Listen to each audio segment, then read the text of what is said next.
Cuaderno número 196. De la hostilidad a la hospitalidad. A cargo de Miguel González Martín. Introducción. Hostilidad y hospitalidad. Entre una y otra nos movemos en relación a las personas migrantes. Este cuaderno reflexiona sobre ambas. En primer lugar, la actualidad de constantes violaciones de los derechos humanos en la frontera sur nos lleva a posar en ella la mirada como realidad que simboliza y acciona la hostilidad hacia las personas migrantes. Hostilidad que, partiendo de ese punto concreto fronterizo, se derrama más allá, más acá y más adentro. Ciertamente podríamos haber adoptado otro símbolo de la hostilidad hacia los migrantes, la exclusión sanitaria o los centros de internamiento de extranjeros, CIE, por ejemplo. Creemos que la idea de frontera recoge e integra en sí estos y otros, tal y como trataremos de mostrar en las páginas que siguen. Situamos nuestra reflexión en la frontera sur española, con alguna mención al drama más amplio y casi cotidiano del Mediterráneo. No porque lo que suceda en otros lugares sea menos significativo.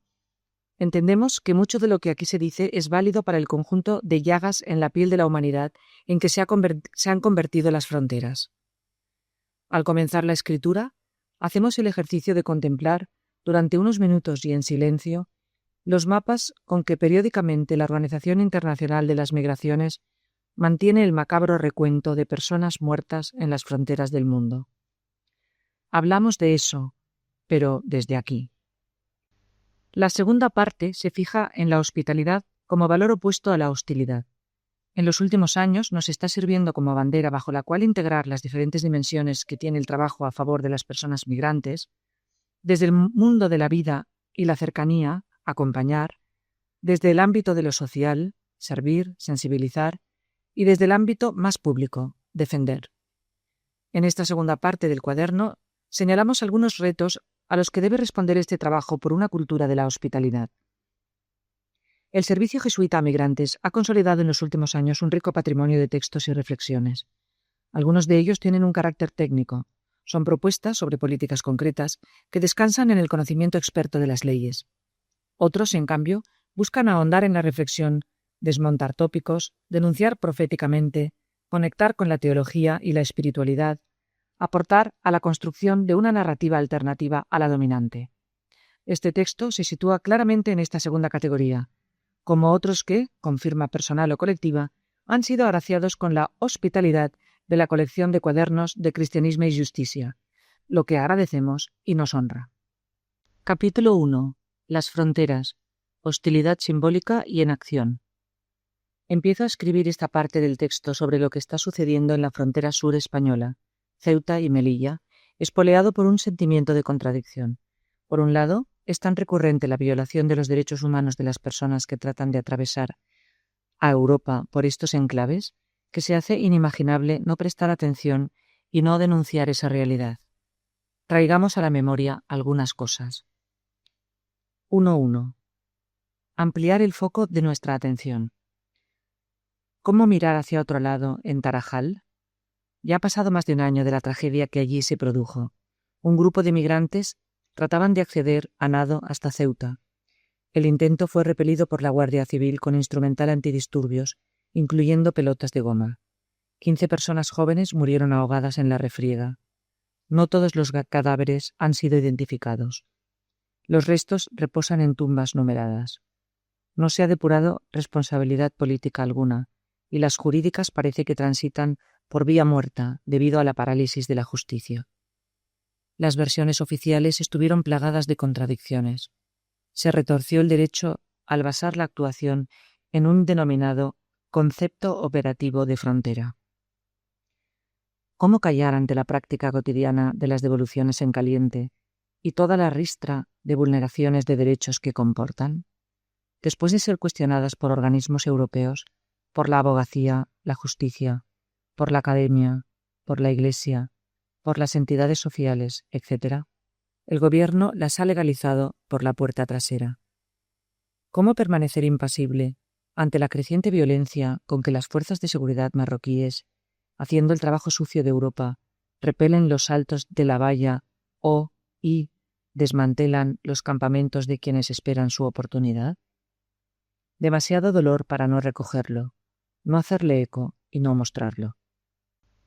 Por otro lado, uno no puede dejar de preguntarse si una atención tan intensa a la valla, por decirlo gráficamente, no sirve para reforzar la sensación de emergencia que sin duda el Gobierno está muy interesado en proyectar como caldo de cultivo para la aplicación de medidas extraordinarias y, quizá también, al estilo de las malas ONGs, para dar pena en Bruselas y recoger más fondos. Claramente, la emergencia que percibimos desde las entidades sociales es de naturaleza humanitaria, donde están en juego los derechos humanos, mientras que el relato gubernamental, bien reflejado y amplificado por determinados medios de comunicación, se sustenta más bien en transmitir una emergencia por invasión del territorio nacional, incluyendo cifras inverosímiles que meten en el mismo saco a quien quiere saltar, a quien lo intentó y ya desistió, e incluso al que optó por regularizarse. Todo ello convenientemente aderezado de elementos generadores de miedo, que si por la valla entra el ébola, que si la amenaza terrorista, que si las mafias, etc. Un miedo que prende socialmente en el contexto de angustia vital, inseguridad y falta de expectativas provocadas por la crisis y por las medidas que supuestamente nos han de sacar de ella. Por eso, frente a la atención selectiva y descontextualizada hacia lo espectacular de la valla o la embarcación atestada de gente, creo que a la ciudadanía preocupada por los derechos humanos le corresponde abrir el zoom, partiendo desde esas realidades concretas.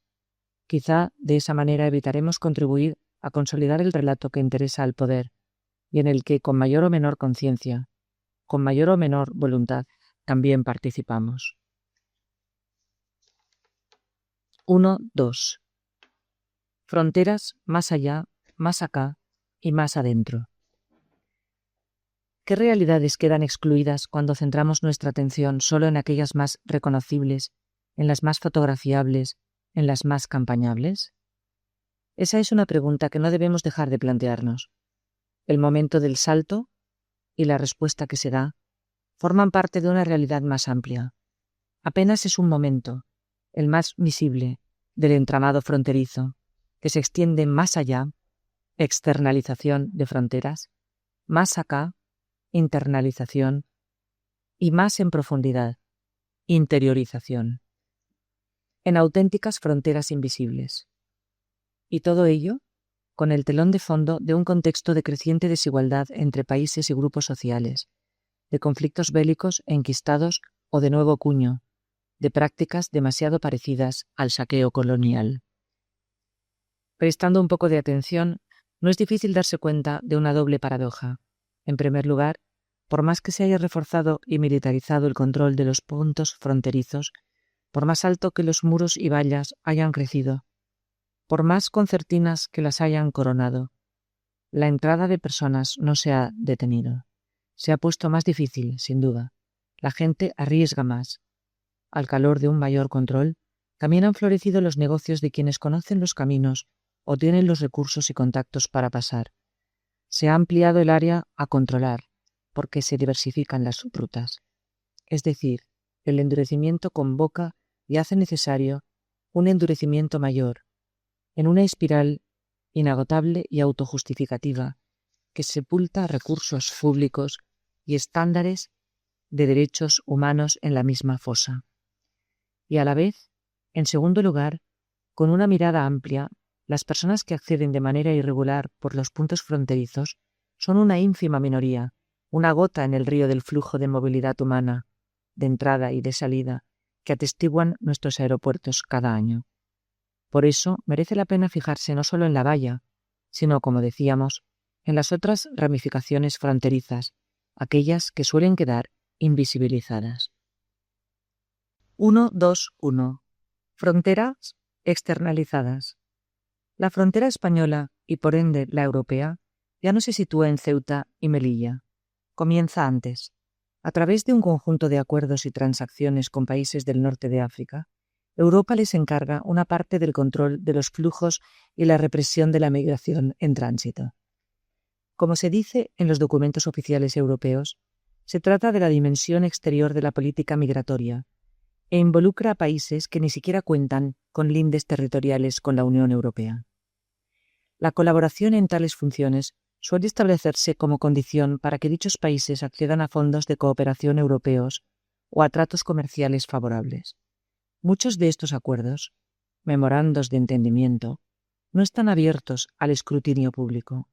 Las labores subcontratadas incluyen el control de documentación de migrantes en tránsito, la construcción de centros de detención o la ejecución de deportaciones, trabajo sucio. Muchas veces se sustancian acuerdos de readmisión. Los países han de aceptar de vuelta a aquellas personas que hayan accedido al territorio a través de su frontera. Paradójicamente, como después repetiremos, una parte de estas funciones se financian con fondos de cooperación al desarrollo dedicados, por ejemplo, a formar a las fuerzas de seguridad en la lucha contra la inmigración irregular, a la compra de equipamientos para la vigilancia o al desarrollo de patrullas mixtas. Podemos decir que a través de este mecanismo de externalización, Europa transfiere su hostilidad al migrante a países donde la figura del migrante irregular no ha existido nunca. Asume que toda la migración africana en tránsito tiene a Europa como destino, ignorando así las rutas de migración intraafricana. Y una cuestión especialmente peliaguda desde nuestra perspectiva: ¿hasta qué punto se responsabiliza a Europa de los abusos de derechos humanos cometidos en el ejercicio de estas funciones subcontratadas?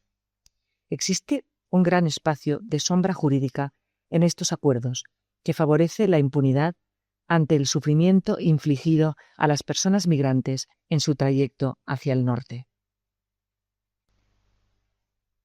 1.22. Fronteras internalizadas. Nos referimos a la internalización de las fronteras cuando éstas se desplazan al interior del territorio estatal. Es el caso de los centros de detención para extranjeros que salpican la geografía europea y norteafricana, en los que los migrantes indocumentados son recluidos con el fin de devolverlos a sus países. En el caso español se trata de los 8 centros de internamiento de extranjeros, CIE, distribuidos en el territorio. En ellos se aplica, ni más ni menos, la privación forzosa de libertad a personas que no han cometido ningún delito, sino una irregularidad administrativa. Una medida que debiera ser de última ratio, absolutamente excepcional y controlada judicialmente, se convierte muchas veces en la primera respuesta y con una ratificación judicial formal.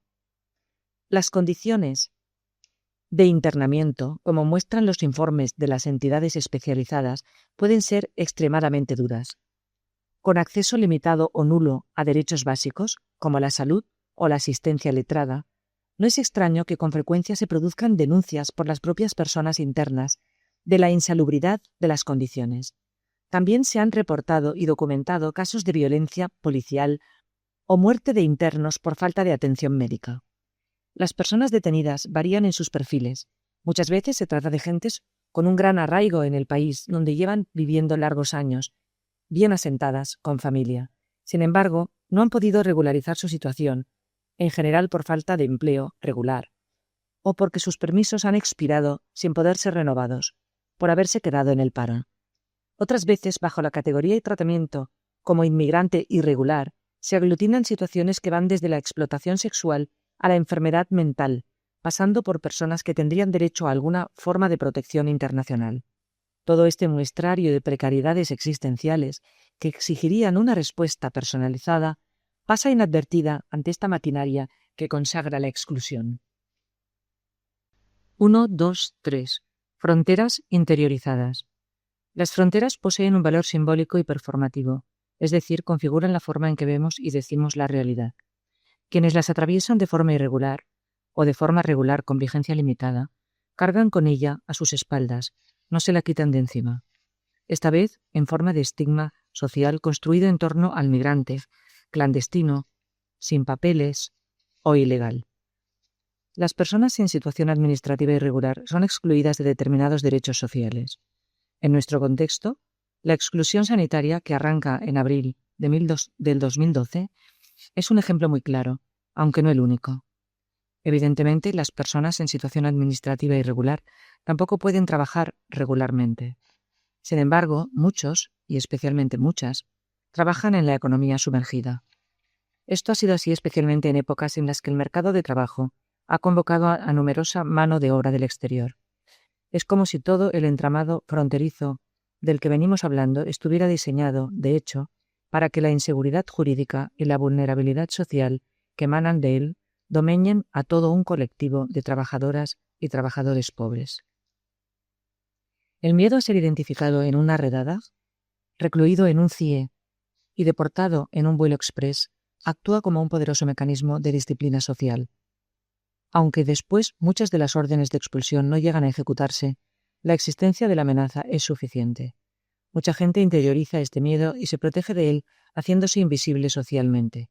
De esa forma, el estigma de la irregularidad no solo empuja a aceptar condiciones laborables cada vez peores, sino que dificulta sobremanera la creación de vínculos y la integración en el cuerpo social. La frontera se ha interiorizado. 1.3.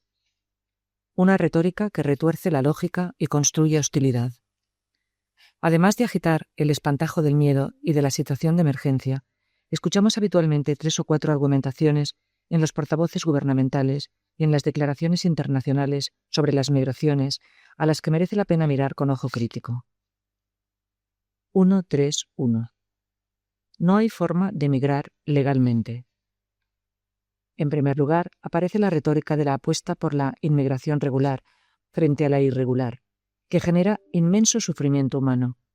Es difícil no estar de acuerdo con esta formulación genérica. Es una opinión que acude rápido a la mente y boca de muchas personas de buena voluntad al dialogar sobre inmigración. Su lógica es inapelable. El problema viene cuando caemos en la cuenta de que en la práctica la posibilidad que tiene una persona de conseguir un visado para migrar regularmente se acerca a cero. Para la gente africana que se pone en marcha, atraviesa varios países, el desierto, acampa en precario durante meses e intenta saltar, pasar en embarcación o a nado, no hay forma legal de entrar en Europa. Por lo tanto, una afirmación que en la teoría es capaz de concitar el beneplácito de casi todo el mundo se convierte en humo al atravesar el cedazo de la práctica cotidiana. ¿Por qué no lo intentas legalmente en vez de jugarte la vida? Parece que dicen las autoridades en tono condescendiente. Porque esta posibilidad, simple y llanamente, no está disponible. Mención especial dentro de esta retórica merece el caso de las personas que son potenciales solicitantes de asilo, porque huyen de conflictos y persecuciones. Una de las vulneraciones de la legislación nacional e internacional en las que incurren las llamadas devoluciones en caliente es que imposibilita que las personas ejerzan su derecho a la solicitud de asilo. Ya pueden concurrir en ti las circunstancias que te hacen sujeto de protección internacional, que si te atrapo en el vallado, abro la portezuela y te mando de vuelta. Pues bien, hace unos meses el gobierno español, ante la crítica a estas prácticas, decidió establecer 2 puestos en la frontera donde se podría solicitar el asilo.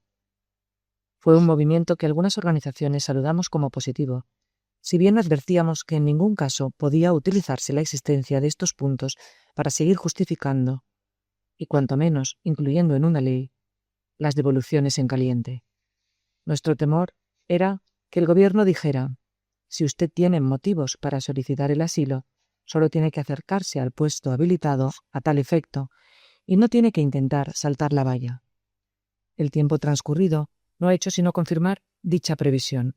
El dato de que después de varios meses ninguna persona subsahariana ha podido acercarse a dichos puestos no se lo permiten las fuerzas de seguridad marroquíes que solo granjean el acceso a personas sirias, no ha sido obstáculo para que el gobierno utilice la retórica de la existencia de posibilidades regulares frente a las irregulares.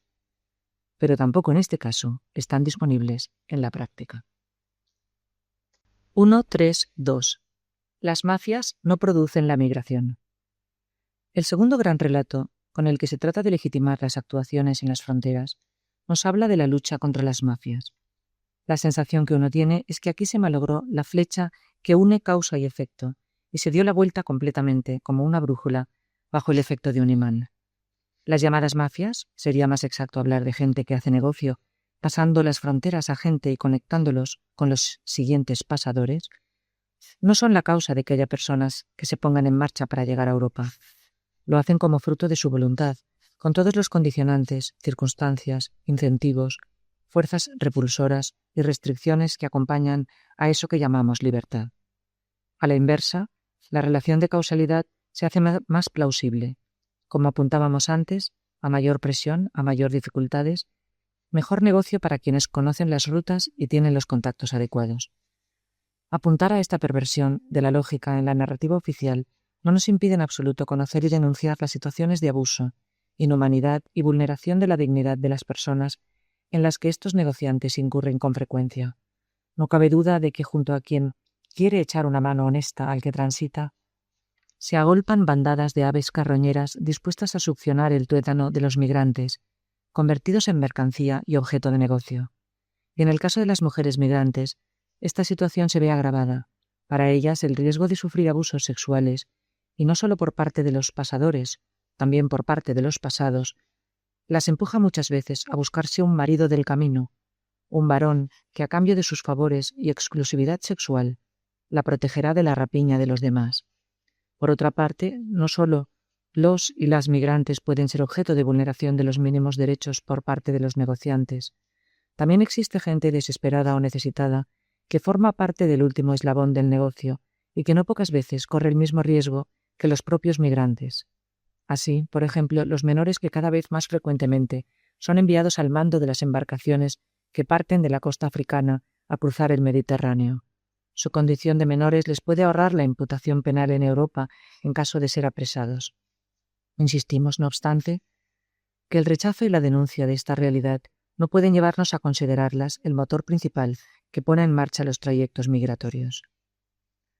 De nuevo, mención aparte merece aquí una realidad distinta y sangrante, como es la de la trata de mujeres con fines de explotación sexual. En este caso, sí se puede hablar de redes organizadas, de personas retenidas en contra de su voluntad, utilizando violencia física o psicológica, a veces basadas en creencias tribales. En ocasiones, este tráfico de personas para la explotación se disimula entre los flujos del resto de migrantes, haciendo difícil su identificación. La gente que está en el terreno es muy consciente de las dificultades de intervenir en estos casos. Aquí sí sería necesaria una acción mucho más decidida frente a estas auténticas mafias. Una acción que debería ser consciente de que el origen de esta práctica degradante hay que localizarlo allá donde se produce la demanda, en nuestra sociedad, y dirigirse hacia ella. Y ser absolutamente impecable en la intervención para evitar, como hemos visto en no pocas ocasiones, una doble victimización de las mujeres explotadas. Primero, son traficadas y vendidas como ganado, y obligadas a ejercer la prostitución a destajo para, además, pagar sus deudas. Y, segundo, a pesar de los esfuerzos legislativos que se vienen realizando en esta materia, no han sido pocos los casos en que, cuando la policía interviene en un prostíbulo, las mujeres, en vez de ser consideradas como víctimas de trata y tener la posibilidad de acogerse a la legislación protectora ante la misma, son puestas a disposición de la Brigada de Extranjería, donde reciben una orden de expulsión, cuando no un traslado al Centro de Internamiento de Extranjeros, CIEF. 133. La defensa de los derechos no causa la xenofobia. En el tercer tipo de argumentación, nos volvemos a encontrar con otro desajuste en la dirección de la causalidad. Cuando la ciudadanía organizada levanta su voz contra lo que considera una política injusta de gestión de las fronteras, la respuesta gubernamental tiende a poner sobre nuestras espaldas la responsabilidad por la xenofobia que estaríamos generando en la sociedad. Inmigración más buenismo igual a xenofobia. Parece ser la fórmula que disuelve las manchas y devuelve el blanco a las políticas en este ámbito. Es decir, que si señalamos las vulneraciones de los derechos humanos de los migrantes, estamos haciendo que nuestros vecinos y vecinas les tengan más odio. En esta argumentación hay al menos un elemento implícito inquietante.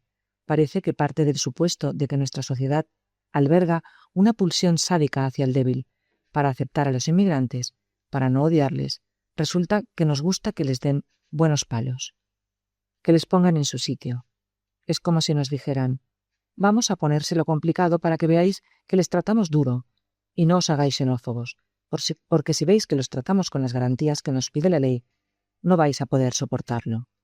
Por cierto, dicho de paso, una lógica parecida estaría en la base de la exclusión sanitaria decretada por el gobierno contra las personas migrantes en situación irregular, y tímida y parcialmente rectificada 3 años después.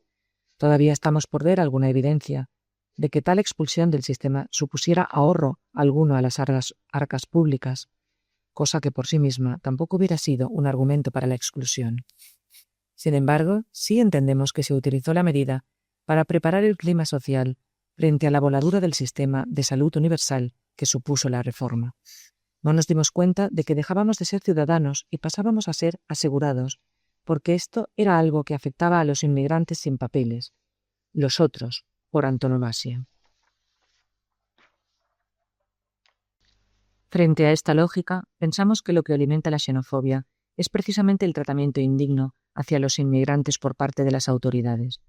Con sus políticas excluyentes, sus prácticas vulneradoras de derechos y su discurso del miedo, favorecen un clima social en el que las personas migrantes son despreciadas.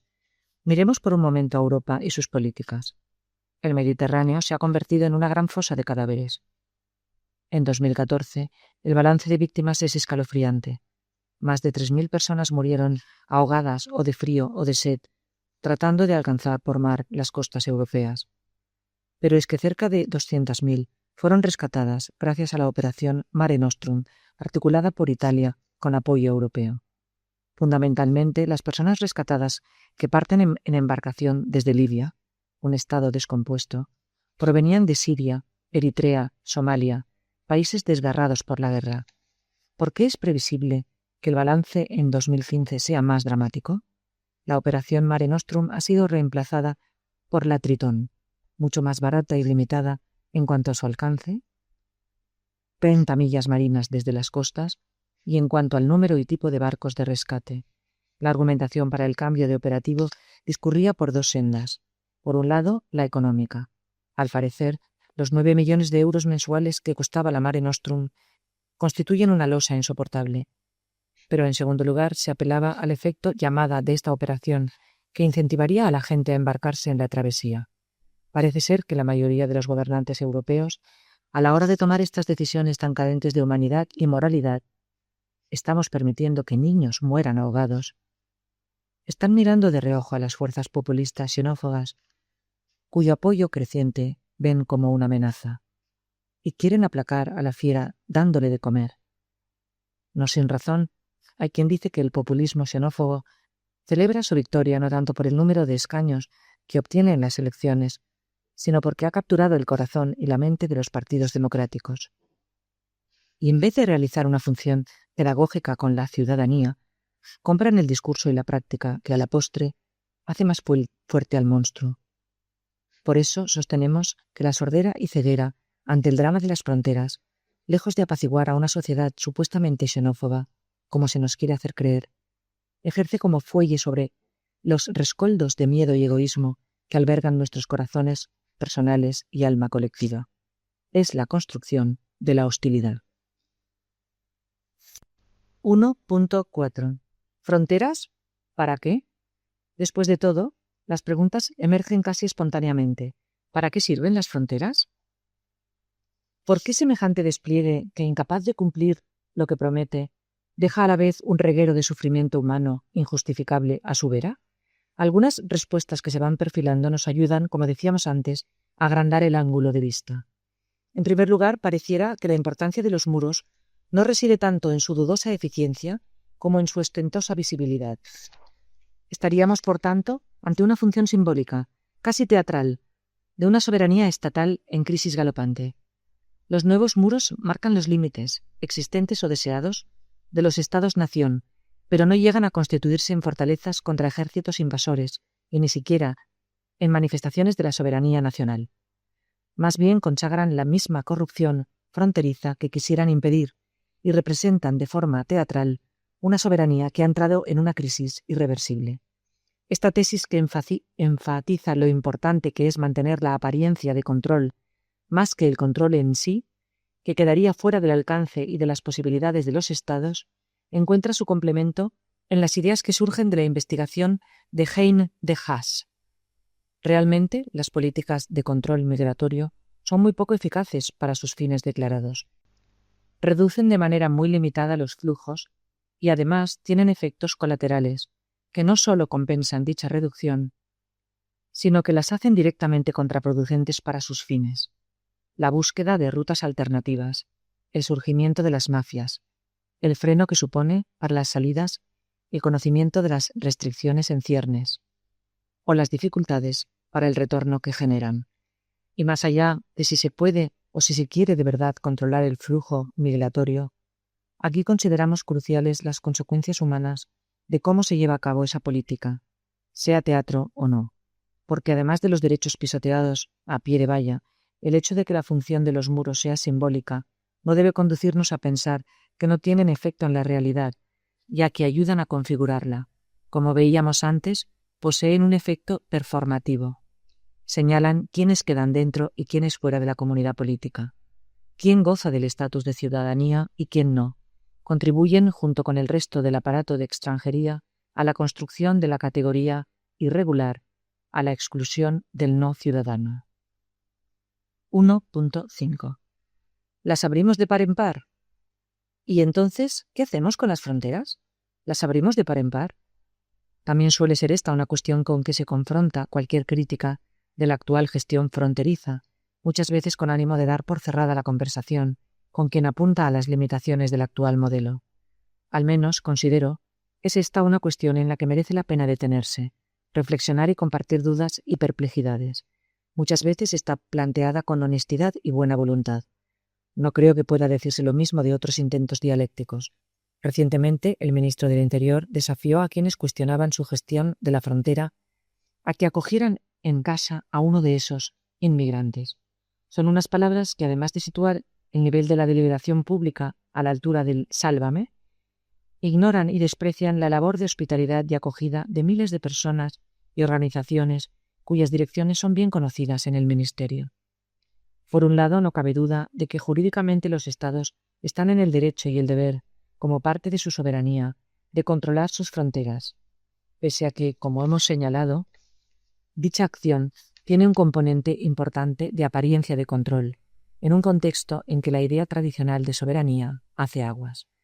En segundo lugar, dicho ejercicio debe conducirse de acuerdo a la legislación y con respeto de los derechos humanos. Aquí, vistas las prácticas, se nos empiezan a encender las alarmas. En otros lugares, hemos abogado por un control democrático de las fronteras, entendiendo por tal el que cumple con los estándares de derechos humanos. Esto incluye la necesidad de exigir y garantizar también dichos requisitos a aquellos países a los que, como veíamos antes, hemos subcontratado o externalizado la frontera. ¿Y esto es todo? Ciertamente no es poco. Aspirar a que en la frontera sur se restablezca el Estado de Derecho, se cumpla la ley, puede parecer poco ambicioso, algo de mínimos, y sin embargo, debemos seguir vigilantes y en acción para que algo tan elemental suceda. 1.1. Legitimidad más allá del status quo. Pero es cierto que necesitamos poner las luces largas, ampliar el zoom, como decíamos al principio, señalar un horizonte utópico que va más allá del necesario cumplimiento de la ley y se sitúe en perspectiva de justicia social internacional. Exigir el cumplimiento de la ley no puede implicar que demos por bueno el status quo internacional, el reparto groseramente injusto de la riqueza, los intereses que, por activa o por pasiva, están detrás de determinados conflictos. La pregunta radical es si las fronteras tienen legitimidad alguna en un mundo donde nacer a uno u otro lado de la raya significa, en el mejor de los casos, una brecha abismal de oportunidades para desarrollar el proyecto de vida considerado valioso y, en el peor, la propia posibilidad o imposibilidad de desarrollar alguno. Honestamente, creo que no. Mirado desde la perspectiva de nuestra tradición cristiana, entre cuyos principios más hondamente arraigados se encuentran el del destino universal de los bienes y el del derecho de todos los seres humanos a la vida. Al reflexionar sobre muchas cuestiones sociales y especialmente sobre la inmigración, partimos del dato incuestionado e incuestionable de las fronteras. Parece que estos constructos sociales e históricos que son las fronteras territoriales siempre han estado ahí, y hemos armado toda nuestra reflexión sobre lo que es justo partiendo de ese presupuesto tácito, del nacionalismo metodológico. Sin embargo, creemos que una mirada universalista debe cuestionar esta asunción, aunque, como señala Kim Lika, parece que casi nadie está dispuesto a hacerlo, porque parece algo sumamente irrealista. Precisamente este autor realiza una exploración desde el liberalismo igualitarista, tratando de encontrar una justificación moral a la delimitación fronteriza, algo con tantas y tan graves repercusiones humanas. Al final de su trayecto, después de encontrar argumentos para admitir formas limitadas del uso de fronteras para proteger bienes culturales, se topa con la cuestión más complicada de superar: la distribución de la riqueza. ¿Cómo justificar la reserva de los recursos de un país para el disfrute exclusivo de sus ciudadanos, cuando el bienestar de todas y cada una de las personas importa por igual? La única manera sería un compromiso firme y real por asegurar a todas las personas un nivel de vida digno en su país de nacimiento. Si los países ricos se negaran a esta distribución de la riqueza, perderían por ello el derecho a dificultar la entrada a sus fronteras, puesto que desde el punto de vista igualitarista no es permisible restringir la admisión cuando ésta se limita para acaparar recursos. 1.5.2 ¿Ayudar para que no vengan? Considero sugerente esta vinculación entre la legitimidad de las fronteras con el compromiso hacia la redistribución internacional de la riqueza. Si analizamos el caso español, es llamativo el desmoronamiento que en los últimos años ha sufrido la ayuda oficial al desarrollo, situándose en la actualidad en un magro 0,17% del PIB, después de haber sufrido una reducción del 62% en los últimos 5 años. Otros países, también en dificultades económicas, como Portugal, no se han acercado ni de lejos a la escabechina española. A esto se le añade que una parte no despreciable de los fondos de cooperación que se destinan a África Occidental son utilizados para reforzar los controles fronterizos. Por otra parte, el compromiso con la redistribución de la riqueza de un país no puede medirse únicamente por sus políticas de cooperación. Es necesario incluir otras muchas cosas: políticas, comerciales, financieras, de control de transnacionales, de venta de armamento, de gestión del cambio climático, y también la propia política migratoria, que es una poderosa herramienta de lucha contra la pobreza. Esto quiere decir que una política cicatera y restrictiva en materia migratoria erosiona la propia legitimidad de la misma. A veces, ante tanta complejidad, dolor e impotencia, nos agarramos a la afirmación: para evitar que vengan, hay que ayudarles en sus propios países. La verdad albergada en esta afirmación es que efectivamente todas las personas y países tienen el derecho al desarrollo, a vivir dignamente y no verse forzadas a huir para poder desplegar el proyecto de vida que consideran valioso. Pero a la vez, esta afirmación parece sugerir que la obligación de redistribución internacional de la riqueza nace principal y únicamente de su posible valor instrumental en relación a frenar las migraciones. Por otro lado, es necesario conectar el derecho al desarrollo con el propio lugar de nacimiento, con el derecho que asiste a todas las personas a migrar libremente, independientemente de que exista o no la opción de no hacerlo.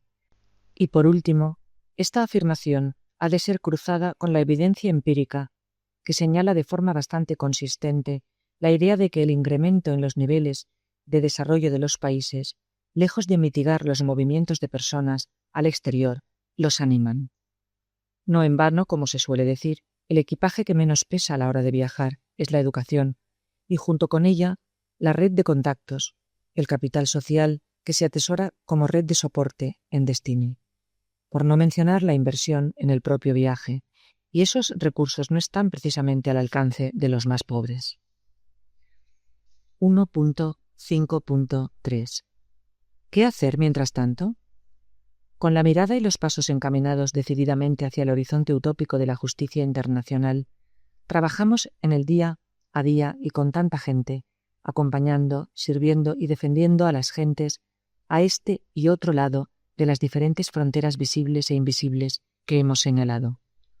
Una reclamación básica, como apuntábamos, es la del cumplimiento de la legalidad en materia de extranjería y asilo, que entendemos a día de hoy no está garantizado.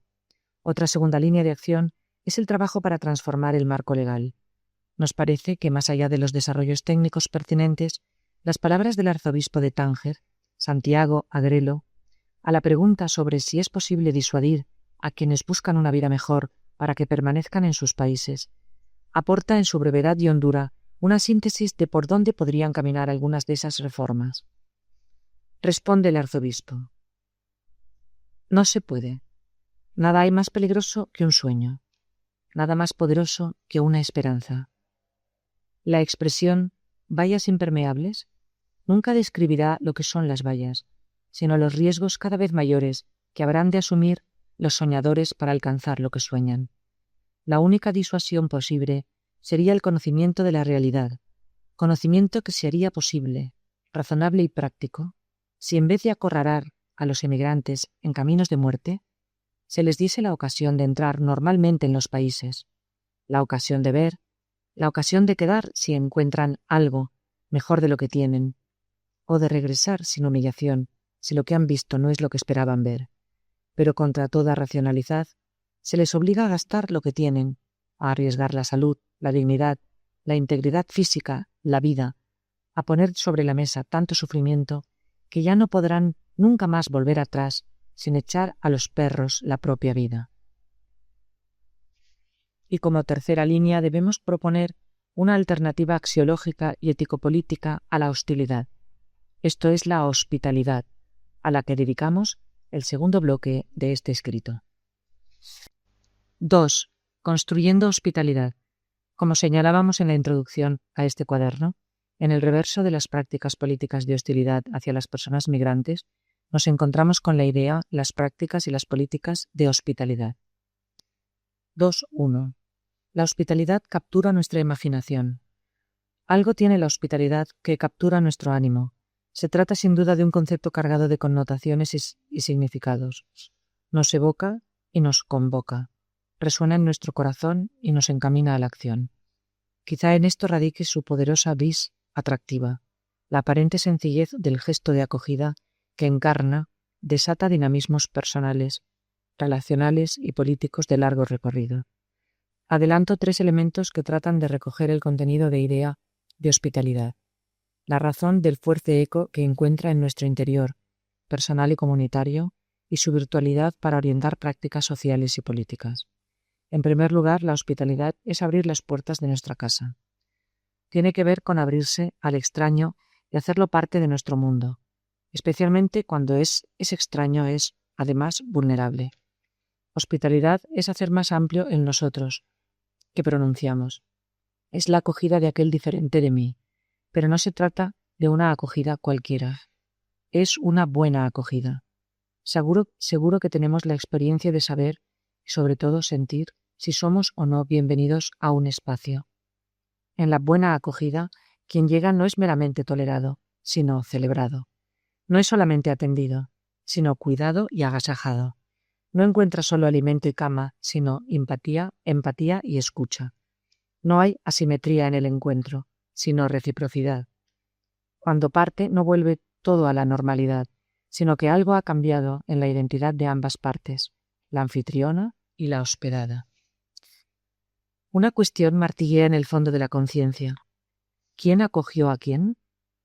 En segundo lugar, creo que hay algo hondamente humano que vibra al hablar de hospitalidad. Esta conecta con experiencias muy profundas del ser humano, en tanto especie y como individuos. Leonardo Boff afirma que la acogida saca a la luz la estructura básica del ser humano. Existimos porque, de alguna manera, hemos sido acogidos. Hemos sido acogidos por la tierra, por la corriente de vida, por la naturaleza, por nuestros padres, por la sociedad. La acogida, pues, nos constituye. La hospitalidad conecta con nuestra condición de seres dependientes, necesitados de cuidado y vulnerables. Quizá, antes que otra cosa, seamos eso. El filósofo vasco Daniel Innerarity señala que, frente a los ideales de una vida asegurada contra todo riesgo, la idea de hospitalidad nos recuerda algo peculiar de nuestra condición. nuestra existencia quebradiza y frágil, necesitada y dependiente de cosas que no están a nuestra absoluta disposición, expuesta a la fortuna. Por eso sufrimos penalidades, necesitamos de los otros, buscamos su reconocimiento, aprobación o amistad. En tercer lugar, la hospitalidad no es tan solo un valor privado, sino que se despliega y verifica en la esfera pública. En sus orígenes históricos, como veremos, la hospitalidad, además de un valor y una práctica, es un deber, incluso legal. Aunque eso haya cambiado, no cabe duda de que podemos hablar de políticas de hospitalidad. En este ámbito, hacemos nuestra la lección del feminismo de que lo privado es político. Como señala Jean-Marie Carrière, actual director del Servicio de Refugiados de los Jesuitas en Europa, en las condiciones actuales, una iniciativa privada de una familia o una comunidad resulta un acto político que puede tener como efecto desde el cambio de sentido del voto del anfitrión hasta la reactivación de una tradición nacional. Se refiere a Francia, perdida en los meandros de las decisiones de políticas migratorias.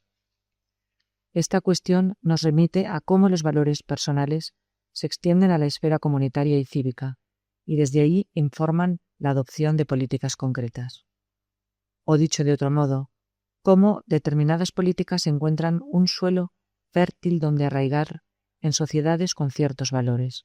Algunos valores hacen viables ciertas políticas y legislaciones, y viceversa, ciertas legislaciones promueven determinados valores y desincentivan otros. Esta relación es compleja y dialéctica, como se sugería unas páginas más arriba, y nos da pie a abordar la dimensión pública de la hospitalidad. Leonardo Boff, en la obra ya citada, se refiere a la hospitalidad incondicional y la hospitalidad condicional.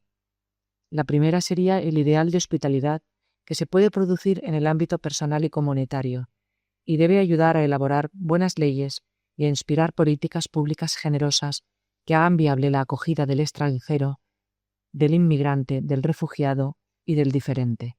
La segunda, condicional, sería la hospitalidad mediada por leyes e instituciones, como política pública, diríamos, y tiene necesidad de la hospitalidad incondicional para no caer en el burocratismo y no perder el espíritu de apertura esencial en toda acogida.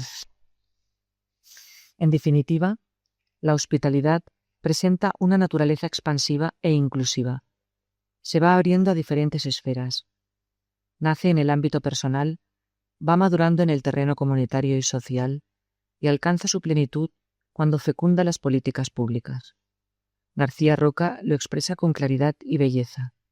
Para ser ciudadanos se debe ejercer la vecindad y para ser vecinos se debe ejercer la hospitalidad. Las esferas políticas, comunitarias, relacionales y personales se entrelazan. Esta dinámica de entrelazamiento de esferas va a guiar las siguientes páginas. En primer lugar, si como señala Habermas, todo el entramado de instituciones políticas y jurídicas de nuestras sociedades se asienta sobre cimientos morales de carácter preopolítico y con un fuerte componente normativo, debemos explorar dichos cimientos. En nuestro contexto, tales pilares están erigidos sobre una amalgama donde confluyen las mitologías grecorromanas e indoeuropeas con la tradición bíblica y el pensamiento filosófico desde Platón y Kant a Levinas y Derrida. Nuestra mirada se detendrá particularmente en la tradición cristiana. En este primer punto, buscaremos caracterizar la hospitalidad desde las narraciones y los mitos fundantes de nuestra tradición. En segundo lugar, analizaremos cómo esa hospitalidad, ejercida en la esfera comunitaria, se torna en vecindad y las implicaciones de este proceso. Nos preguntaremos por algunos disolventes de esos lazos comunitarios: desigualdad, desinformación, y exploraremos hasta qué punto se verifica la hipótesis del contacto, la versión académica del dicho popular, el roce hace el cariño. En tercer lugar, abordaremos la dimensión más propiamente política de la hospitalidad, y para ello nos preguntaremos qué implicaciones tiene pasar de la hospitalidad en casa a la hospitalidad en el demos. porque, como nos recuerdan diversos pensadores, existir es existir políticamente. 2.2. La hospitalidad bíblica, fuente de inspiración. Está fuera del alcance de este cuaderno y de la capacidad de quien esto escribe el ofrecer algo más que unas pinceladas sobre la abrumadora presencia de la hospitalidad y la figura del migrante en los textos bíblicos, en la reflexión teológica, en el magisterio y en el pensamiento social cristiano. La pretensión de este apartado es mucho más modesta. Se trata de asomarnos a unos poquitos relatos bíblicos del Antiguo y Nuevo Testamento y mostrar tanto la centralidad teológica de la hospitalidad como varios de sus rasgos, que hoy nos siguen interpelando y pidiendo a gritos hacerlos realidad. Me centro aquí en 4 rasgos de la hospitalidad bíblica de los que hoy en día podemos aprender. 2.2.1. La acogida al forastero nos conecta con lo trascendente. Hacer sitio para el otro es hacer sitio para el otro con mayúsculas. Una parte importante de lo que aprendemos en la Biblia sobre la hospitalidad no es patrimonio exclusivo de la tradición judeocristiana, sino que está muy presente en civilizaciones antiguas. Pueblos viajeros como el griego comparten con el seminómada judío el hecho de sacralizar la figura del extranjero. Así aparece, por ejemplo, en la Odisea de Homero o en el mito de Filemón y Baucis. No dejan de portar un cierto aire de familia, la idea, por un lado, de que los dioses, bajo el disfraz de extranjeros menesterosos, recompensan a los humanos hospitalarios, y por otro, la recompensa de salvación a quien acoja al extranjero, del juicio final de Mateo 25. La escena bajo los árboles de Mambré, que relata el capítulo 18 del Génesis, es quizá el primer relato bíblico en el que aparece la hospitalidad como algo central. Abraham, padre de los creyentes, está sentado junto a su tienda en el momento más caluroso del día cuando divisa a 3 hombres. En vez de sospechar de ellos u ocultarse, sale corriendo, se postra a sus pies y tanto él como su esposa Sara comienzan a servirlos. Agua para refrescarse, pan, cordero, mantequilla y leche para alimentarse. Abraham ha reconocido a Yahvé en ellos. Por cierto, Dios no aparece solo, sino acompañado de lo que se interpreta como 2 ángeles. Quizás se adivina una incipiente alusión al Dios comunidad trinitaria, dinamismo de unidad en la diversidad. La acogida nos lleva al encuentro con la divinidad. Dejar caer las barreras ante los otros nos conduce a una experiencia de trascendencia. El descentramiento de uno mismo nos adentra en el misterio. En la segunda parte de la historia nos aguarda un regalo que revela lo crucial del gesto de acogida. Es justamente este acto de hospitalidad el que posibilitará que el pueblo de Israel tenga futuro, pues Dios no se marcha sin antes prometer un vástago a los ya ancianos, Sara y Abraham. No es exagerado decir, por tanto, que la hospitalidad construye a pueblos de creyentes. Y si del principio, Génesis, saltamos al final, el juicio del Evangelio de Mateo, encontramos el mismo hilo, el valor teológico de la hospitalidad. Pero aquí de manera contundente y como criterio definitivo de salvación. Fui forastero y me recibisteis en vuestra casa. ¿Cuándo te vimos forastero y te recibimos? Cuando lo hicisteis con alguno de los más pequeños de estos mis hermanos, me lo hicisteis a mí. Por tanto, acoger al necesitado es acoger al mismo Jesús, y no acoger al necesitado es rechazarlo. Para los y las cristianas, por tanto, el gesto de acogida no supone únicamente repetir una praxis característica del Jesús histórico, sino que en este texto apreciamos la identificación de Jesús con el migrante hasta un grado máximo. Desde la fe, la acogida hospitalaria del extranjero es un gesto con el mismo Jesús. 2.2.2. Abrirnos al extraño cambia nuestra forma de ver el mundo y de entendernos a nosotros mismos. Hay algunos relatos evangélicos que muestran con claridad que quien abre las puertas de su casa y de su corazón al extraño no se queda igual, es transformado. El relato del camino de Emaús, Lucas 24:13 y siguientes, nos ofrece un bello ejemplo de esto. Los discípulos caminaban abatidos, avergonzados, en huida, después de la ejecución de Jesús. En su marcha se les une un nuevo viajero que les inquiere por su desánimo. Bien podían haberse callado y seguir el camino en silencio y cabizbajos, pero optan por abrirse al extraño, permiten que penetre en sus atribulados corazones, le cuentan su relato, su versión de los hechos, se hacen vulnerables ante el desconocido, y éste les rompe la cintura con una reinterpretación de la historia. Les ofrece una lectura diferente sobre lo que ellos mismos han sido y vivido. El desconocido les cambia el punto de vista y pone sus corazones a arder. La hospitalidad, pues, nos cambia el relato. Claro que el extraño es el Señor, al que invitaron a pasar la noche con ellos y que reconocen al partir el pan, justo antes de desvanecerse de su vista. Hay otros muchos episodios narrados por los evangelios donde el Jesús itinerante recibe hospitalidad de la gente, a la vez que la practica con sus anfitriones. El corazón de estos sale reconfortado. Jesús lleva a la casa que lo acoge amistad, consuelo y salud. Conversa con sus anfitriones sobre el sentido de la vida y de la existencia. Amplía el círculo del nosotros, reconociendo a quienes son considerados como de los otros. Practica el diálogo intercultural. Es la historia de Zaqueo. Son los lazos forjados en casa de Lázaro, Marta y María. Es el reconocimiento de la mujer sirio-fenicia en la comarca de Tiro y de la samaritana en el pozo de Sicar. Estos episodios nos traen el sabor de la horizontalidad y el aroma de la reciprocidad. Nos hablan del dinamismo del dar y el recibir que se produce entre la persona anfitriona y la acogida, desdibujando la claridad de sus límites. 2.2.3. Gestos de hospitalidad. Como señala José Carlos Bermejo, la acogida y la hospitalidad le entran al huésped por los sentidos.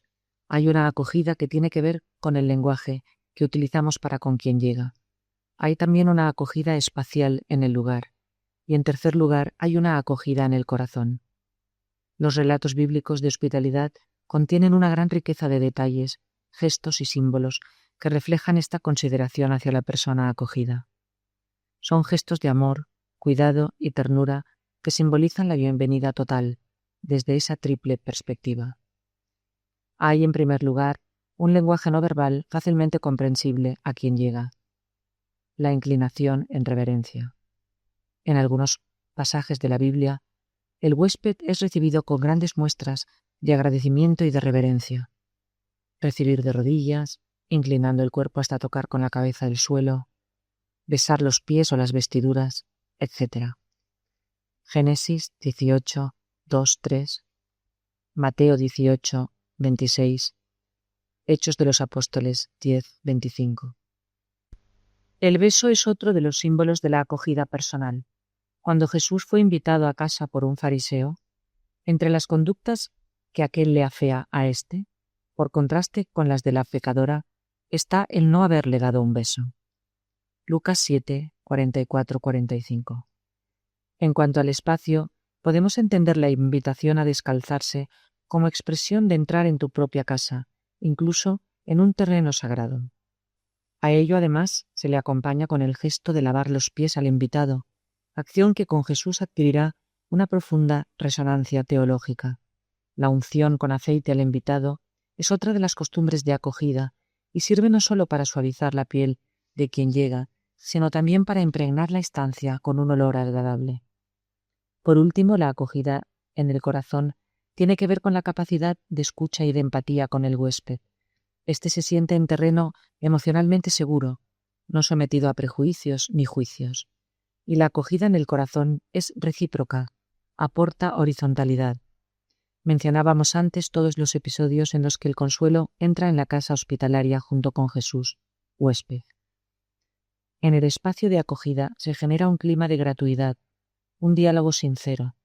La persona acogida trae temas y aires nuevos, perspectivas diferentes desde las que mirar la vida. 2.2.4. La hospitalidad y la acogida tienen carácter normativo. También está presente en la Biblia y en otras tradiciones de la antigüedad el carácter normativo de la hospitalidad. Así se observa en numerosos preceptos que, esparcidos a lo largo del Pentateuco, Yahvé dirige al pueblo de Israel y a sus líderes.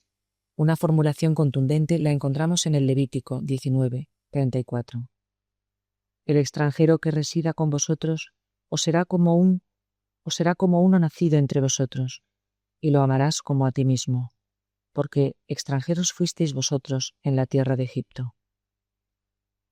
En Números 35:19, Yahvé ordena a Moisés que funde 6 ciudades de asilo, tanto para los israelitas como para el forastero y para el peregrino que vive en medio de vosotros. Es interesante resaltar cómo la fuente de dicha normatividad radica en la propia experiencia del pueblo israelita, en su propia condición originaria de extranjero en tierra hostil.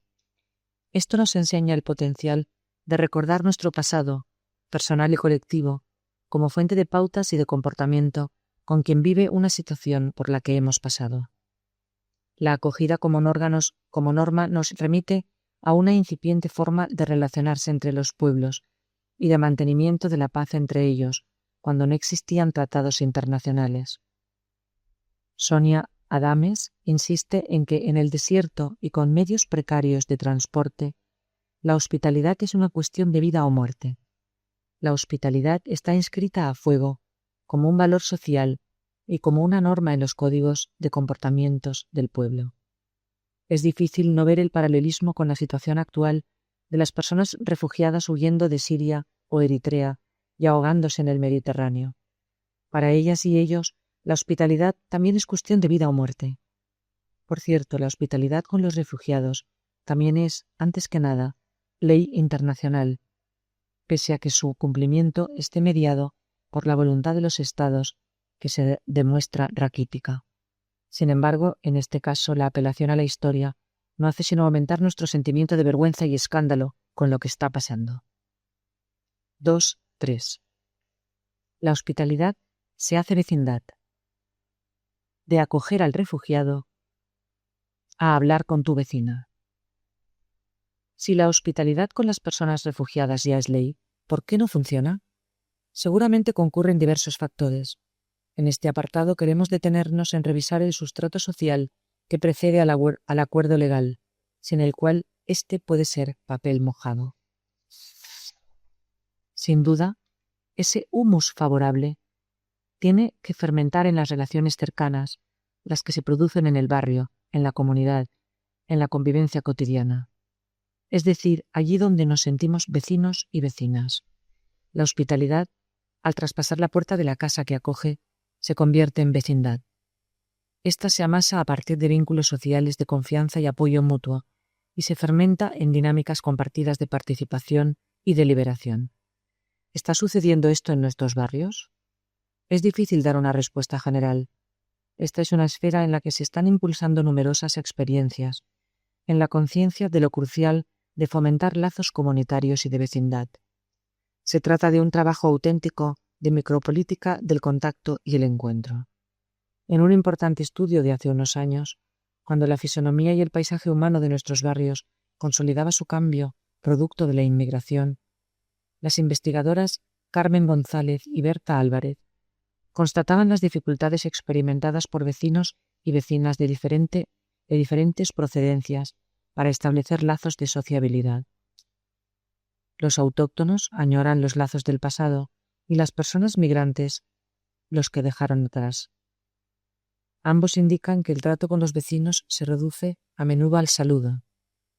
Los inmigrantes, desvela la investigación, sustituyen esa falta de sociabilidad con una densificación de los vínculos y redes con los nacionales de su país, lo cual, a su vez, despierta recelos entre las personas autóctonas. A pesar de esta realidad de escasa trama relacional intercultural, despunta alguna intuición sobre la importancia de las relaciones cercanas. Ambos ponen de manifiesto el contraste entre las opiniones abstractas sobre los colectivos, estereotipadas y negativas, y la opinión que se forman sobre las personas concretas con quien entablan relación mucho más positivas o normales. 2, 3, 1. ¿El roce hará el cariño? Parece, por tanto, que el incremento de la diversidad en nuestros barrios produciría, o al menos coincidiría, con un debilitamiento de las interacciones sociales y de la trama comunitaria. Al menos en un primer momento, de rápido cambio en los barrios. En las ciencias sociales se ha analizado con profusión y en diferentes contextos los efectos que el aumento de la diversidad produce sobre el capital social, es decir, sobre la densidad de los lazos de confianza. Hay 3 miradas o resultados posibles. En primer lugar, la hipótesis del contacto señala que la diversidad acaba por reforzar la solidaridad social. En la medida en que nos relacionamos más frecuentemente con personas que no son de nuestro grupo, vamos superando nuestras dudas e ignorancias iniciales y surge la confianza. Frente a esta hipótesis, se sitúan quienes defienden la teoría del conflicto, que sugiere que la diversidad fomenta la desconfianza extragrupal, a la vez que incrementa los lazos intragrupales. En tercer lugar, están quienes observan el efecto tortuga. El incremento de la diversidad no es que desencadene la división intra- y extragrupo, sino que diluye los lazos comunitarios de todos, generando desafección y aislamiento social. Es decir, todos se retraen a su caparazón, se abandona lo público e incluso los lazos con el propio grupo sufren de corrosión. Entonces, ¿el roce hace el cariño? ¿Nos acerca más a los nuestros, alejándonos de los otros? ¿O nos aísla a todos por igual? Las conclusiones a las que llegan los científicos sociales en nuestro contexto apuntan a que, efectivamente, el roce acaba haciendo el cariño. Es decir, verifican la hipótesis del contacto, siempre que se den algunas condiciones de contorno. Una de ellas es, sin lugar a dudas, unos mínimos de igualdad socioeconómica.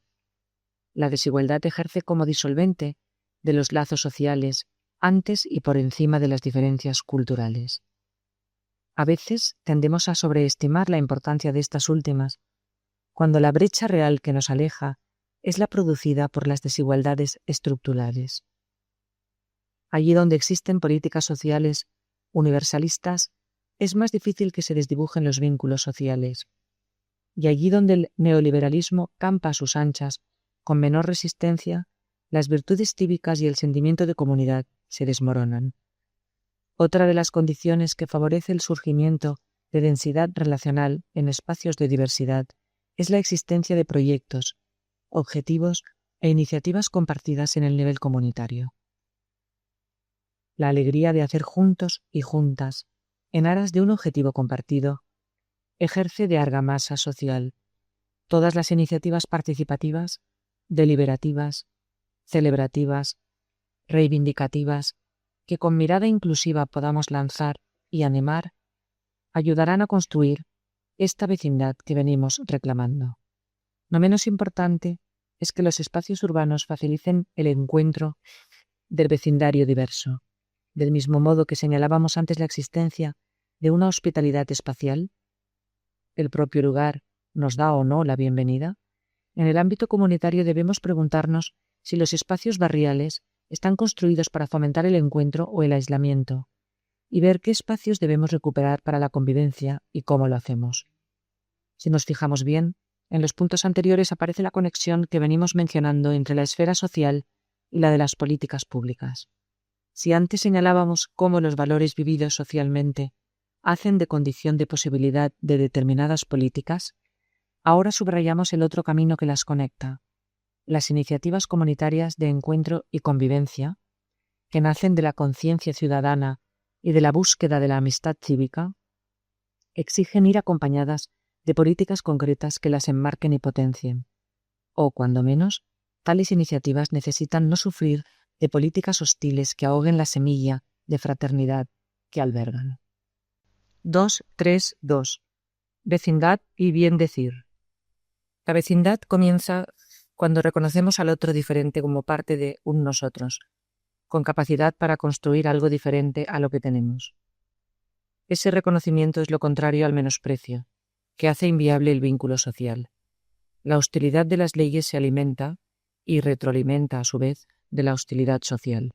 Romper esa espiral demanda, en primer lugar, que establezcamos cortafuegos para la propagación de maledicencias sobre nuestros vecinos y vecinas. En los últimos años, nuestra experiencia personal constata lo que también desvelan diferentes estudios de opinión. La consideración hacia las personas migrantes se ha endurecido y la atribución a las mismas de diferentes comportamientos no ha hecho sino crecer. Abusan del sistema de prestaciones, bajan el nivel de las escuelas. Con esa cultura o religión son imposibles de integrar, etc. Las imágenes estereotipadas, los prejuicios y los bulos sobre las personas inmigrantes encuentran un amplio eco en muchos sectores de la sociedad. Como señalábamos antes, recogiendo la experiencia de convivencia en barrios, la relación personal concreta ayuda a cuestionar las opiniones abstractas sobre un colectivo. Sin embargo, considero que la propagación e instalación de estas imágenes sobre las personas inmigrantes contribuyen a ensanchar la distancia que nos mantiene acomodados entre los míos. Entorpecen el descubrimiento de nuestra común humanidad y de los valores comunes sobre los que edificar una nueva sociedad de hospitalidad e inclusión. Esto en sí mismo ya es suficiente como para trabajar decididamente en detener estos rumores. Hay que desterrarlos para pasar de la coexistencia a la convivencia. Este racismo difuso o de baja intensidad, es cierto, no tiene necesariamente por qué desembocar en comportamientos discriminatorios concretos. Sin embargo, a veces el estereotipo, ámbito cognitivo, transmutado en prejuicio, ámbito emocional, llega al terreno conductual. Este deslizamiento por la pendiente del desprecio puede acabar en actos concretos de discriminación cuando se da un contexto propicio para ello. Cuando, por ejemplo, quien actúa se siente legitimado para hacerlo por factores políticos, sociales o históricos.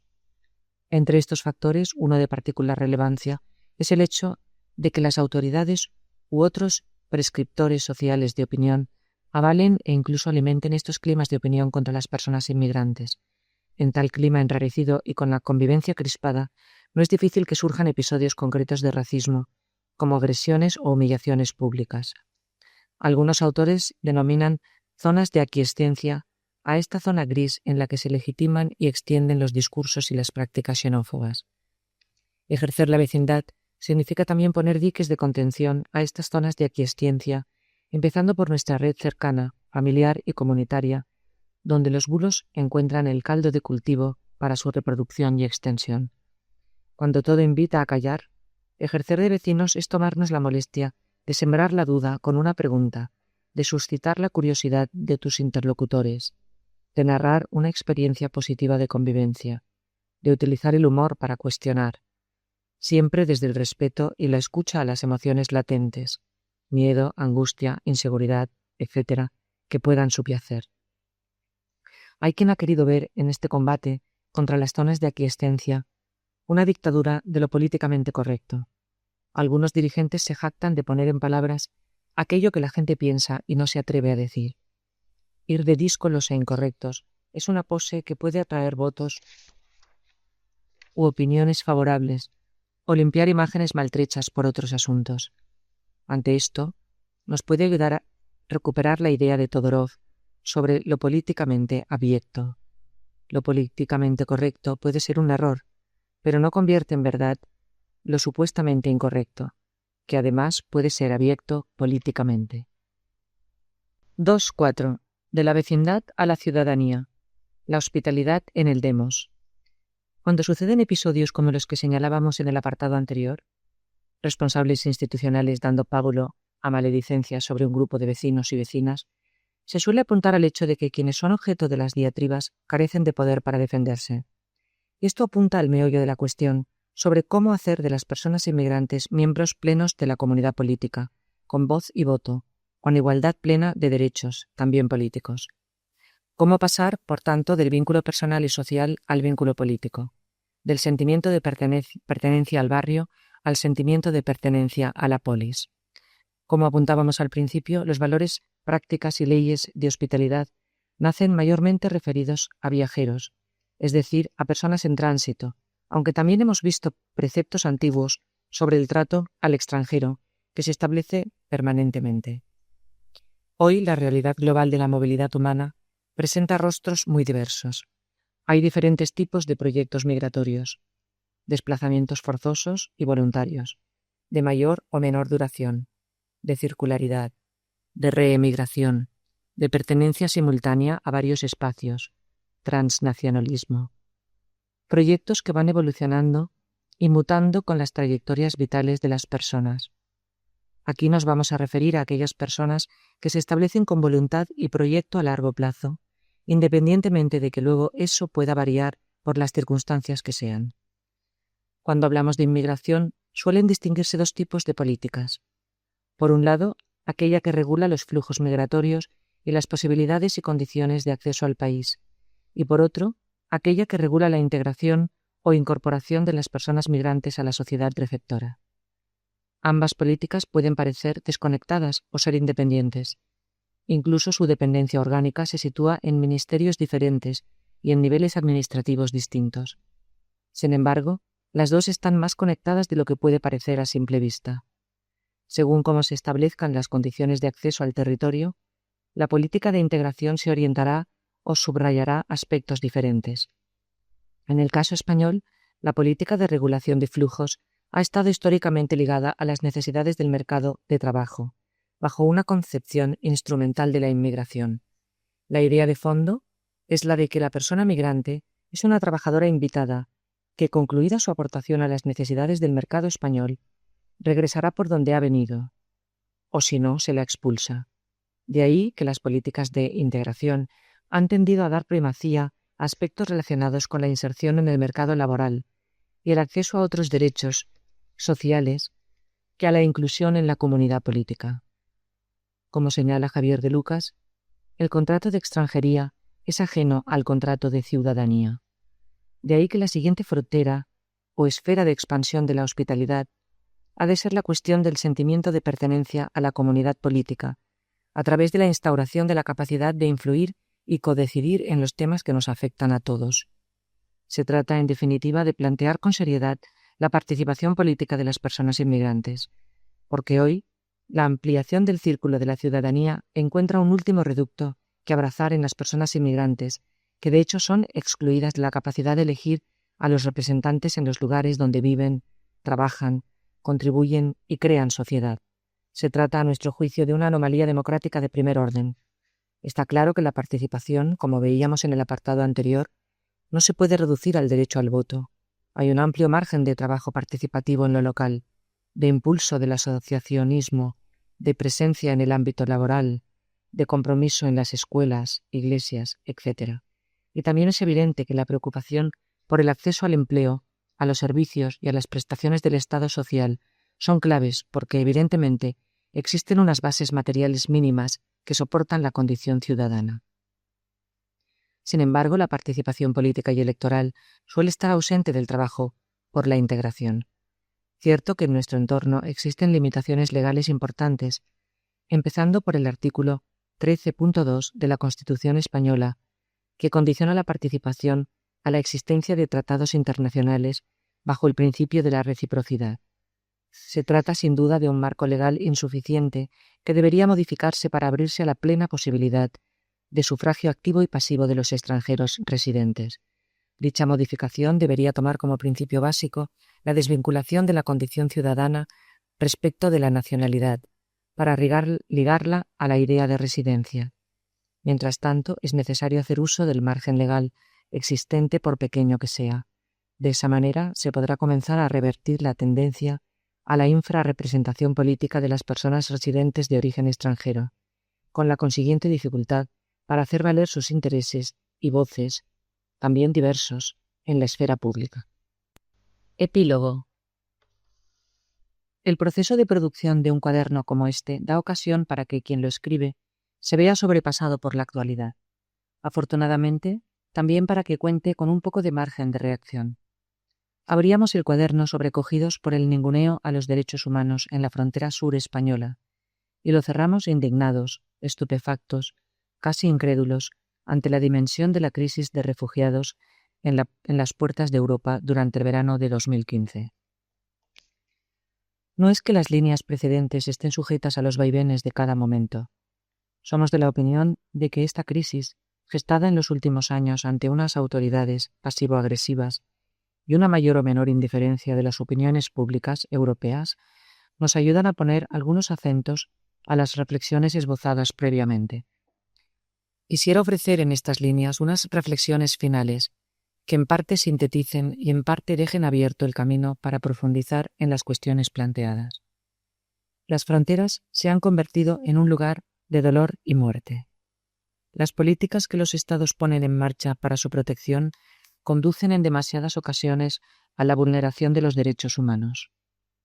Por eso, en primer lugar, debemos exigir que cualquier medida de regulación de la circulación de las personas sea compatible con los derechos humanos y esté sometida al control legal, judicial y político que sea efectivo. Pero, en segundo lugar, no podemos obviar el hecho de que las fronteras hoy en día están sirviendo para el mantenimiento de un orden global injusto. Desafiar este último implica cuestionarse aquellas. No darlas como un dato inamovible de la realidad, nunca lo han sido, sino atrevernos a colocar un interrogante sobre su legitimidad. ¿Al servicio de la protección de qué se erigen las fronteras? ¿El qué protegen y el cómo lo hacen tienen alguna conexión? Si no queremos llegar tan lejos, porque lo consideramos irrealista o poco práctico, un enfoque utilitarista también daría mucho juego. Junto al endurecimiento de las políticas de control de fronteras, nos encontramos con la construcción de la hostilidad hacia el migrante a través de discursos públicos y de prácticas que estigmatizan y que se retroalimentan. No es necesario abundar en ejemplos, porque en los últimos meses hemos tenido que escuchar un rosario de despropósitos por parte de las autoridades, que nos han tenido recorriendo ida y vuelta la senda que va del profundo bochorno a la indignación. Afortunadamente también hemos asistido a una respuesta social de signo favorable a la acogida y la solidaridad, que en parte puede contribuir a que cambien determinadas políticas. En los tiempos venideros vamos a comprobar hasta qué punto ha calado el ácido corrosivo de determinados relatos hostiles y cómo el antídoto activado facilita una alternativa sostenible. Quizá la crisis de personas refugiadas actual, además de la intrínseca gravedad y necesidad de acción decidida que presenta, nos ayuda a caer en la cuenta de que la movilidad de personas, y no solo por la guerra, va a seguir marcando el futuro de la vieja Europa, y que tenemos la imperiosa urgencia de replantear los valores, principios y políticas que afectan a dicha realidad. En este contexto debemos echar mano de todos los recursos morales y axiológicos disponibles, pues el reto es enorme y el repliegue defensivo de sociedades y autoridades de los últimos años respecto de las migraciones no ha sido pequeño. Es aquí donde emerge y encuentra su lugar la tradición de la hospitalidad. Este es un valor humano y social que, aunque últimamente parece yacer olvidado en un rincón oscuro del trastero de las cosas en desuso, no ha dejado de resplandecer, siempre sereno, humilde y pequeño, en numerosas prácticas de personas y comunidades que abren sus casas y corazones al extranjero. Algunas alentadas desde las raíces de la fe y desde la sabiduría de los textos sagrados de las tradiciones religiosas. Otras desde la conciencia cívica y lo mejor de la tradición humanista y solidaria. Muchas desde ambas, y todas entrelazadas en la defensa del otro vulnerable. Ese resplandor, en momentos tan dramáticos como los vividos en los últimos tiempos, se torna fulgor cuando numerosas personas, grupos e instituciones optan por no ponerse de perfil y dan un paso de responsabilidad y civismo. Rescato ahora algunas pistas que hemos ido apuntando en el cuaderno para actualizar la tradición de la hospitalidad y ayudar a que hoy contribuya de manera significativa. En primer lugar, considero necesario conectar con nuestra condición de seres vulnerables y necesitados de cuidados. Desde luego, como individuos huyendo de la hibris que nos hace incapaces de darnos cuenta de que necesitamos al otro, a los otros, para vivir. También como sociedades y naciones colectivamente. Esto supone, entre otras cosas, Mirar a nuestra historia. Si en algún lugar se ha conocido la necesidad de salir huyendo del hambre, de la intolerancia religiosa, de la guerra y las represalias, de la falta de oportunidad, ha sido en Europa. Mi padre fue un arameo errante que bajó a Egipto, y mi madre una campesina empobrecida que llegó a la ciudad a buscar trabajo, y mi abuelo un exiliado político. En segundo lugar, debemos subrayar el aspecto de la hospitalidad en cuanto a valor o virtud que se expresa en lo público, a través de leyes e instituciones. Las prácticas personales y comunitarias son el sustrato sobre el que se ha de construir política pública. Tenemos que preguntarnos cómo hacer el puente entre unas y otras para romper el hiato que quiere desconectar las iniciativas personales y sociales de las responsabilidades públicas. Hemos señalado más atrás una dinámica expansiva de la hospitalidad, de la casa al barrio y a la comunidad política, que debemos alentar. Entendida de esta manera, la hospitalidad disuelve fronteras. Concluyo con una conocida leyenda nativa americana que estos días me venía al recuerdo una y otra vez. Una abuela le explica a su nieto que en el interior de cada persona dos lobos libran una permanente lucha. Uno de ellos es el lobo del egoísmo, la insolidaridad, el odio, la agresión, la hostilidad. El otro representa la compasión, la solidaridad, la alegría, el cuidado, la hospitalidad. ¿Y cuál de los dos gana, abuela?, pregunta el nieto. Aquel que tú alimentes, mi amor. Cuestiones para la reflexión. 1. En el cuaderno se habla de fronteras exteriores, interiores e internalizadas. ¿Habías caído en la cuenta de esta naturaleza de la frontera? ¿En qué aspectos de tu realidad cercana se manifiestan las fronteras invisibles? 2. De los argumentos que el cuaderno señala como creadores de hostilidad hacia las personas migrantes, ¿cuál te parece más común en tu entorno? ¿Cuál te parece más discutible o matizable? 3. El cuaderno apunta que las fronteras territoriales protegen un orden global injusto. ¿Te imaginas un mundo sin fronteras? ¿Lo consideras viable y o deseable? ¿En qué términos y condiciones? 4. Trae a tu recuerdo alguna experiencia de dar o recibir hospitalidad. ¿Qué recuerdas? ¿Cómo fue? ¿Encaja con algunas de las características que aquí se describen? ¿Sentiste tu persona transformada de algún modo? 5. ¿Cómo podemos hacer de nuestro barrio, centro educativo, comunidad, asociación, un lugar presidido por la hospitalidad? 6. ¿Crees que el valor de la hospitalidad puede nutrir algunas legislaciones y o instituciones?